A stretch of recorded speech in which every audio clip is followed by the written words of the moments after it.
Welcome back to Becoming You, where growth happens step by step, choice by choice. I'm your host Ivy, and today's question, one I've asked myself way too many times before. Do I do it first, or do I wait until I've all the answers? And if you're anything like me, you probably know what it feels like to want to map everything out before taking the first step. I used to be the person who always had plan A, a plan B, plan C, and just in case, plan D.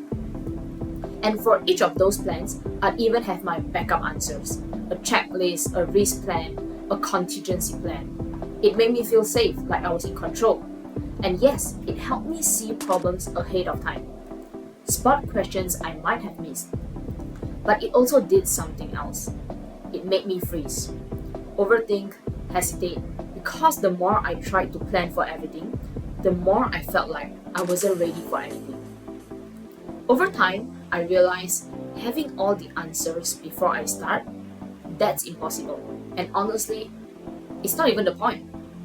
Life isn't an exam you can study for until you're sure of a perfect score.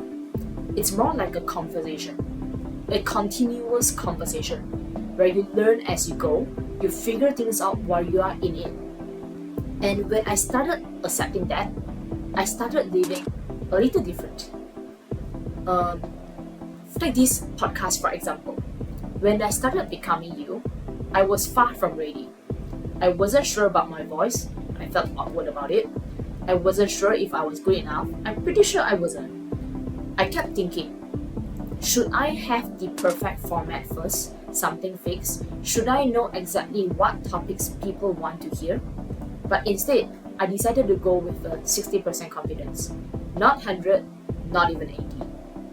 I told myself, this podcast is a gift for myself.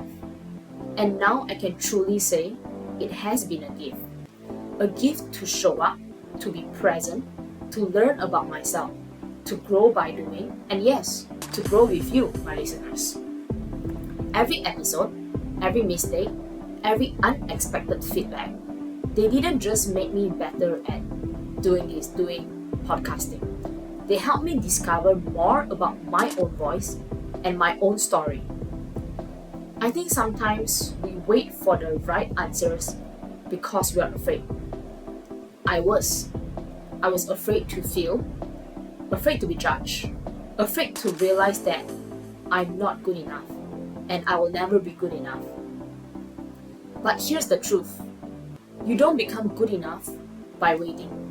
You become good enough by starting, by stepping in, by trying, even with doubts, even with questions, by choosing action with curiosity, not fear. And think about it. The first time you started a new job, did you know everything on day one? The first time you tried a new skill, did you master it right away? The first time you showed up for yourself, was it awkward? But yet free, right? So whether it's starting a business, speaking in public, launching a project, or even learning how to love yourself, you learn it by doing it. And along the way, you discover answers you didn't even know you needed, or answers I didn't even know existed in the first place. Of course, this doesn't mean we throw caution to the wind. We still prepare. We still think things through, but the balance is knowing when enough is enough. Recently, I have a talk with a client, and she told me, I'm not good enough to start this project. And the question I asked her, what does good enough mean? What is good enough? And the answer she gave me was, I need to reach a certain title, a certain certificate or competition. And I asked her further, after you achieve your so-called title or competition or achievement, how long would it take? And would it make much difference if you start then or start now? After pausing for a while, she said, actually, I think there isn't much difference. All it gave me is a certain level of confidence for me to feel safe. I have something to back up, a certificate, which in actual job, it doesn't do it. too much. So, the importance is when it's time to move forward with 60% of confidence and let the other 40% come from experience. So, do you do it first or you wait until you have the answers? Maybe the real question isn't this. The real question is, are you ready to stop waiting and start becoming? I'd love to hear your take on this. Have you ever waited too long for the perfect answer? Or maybe you jumped in before you were ready and it changed everything. Drop your thoughts or questions in the comments or share the topics you'd love me to talk about in future episodes.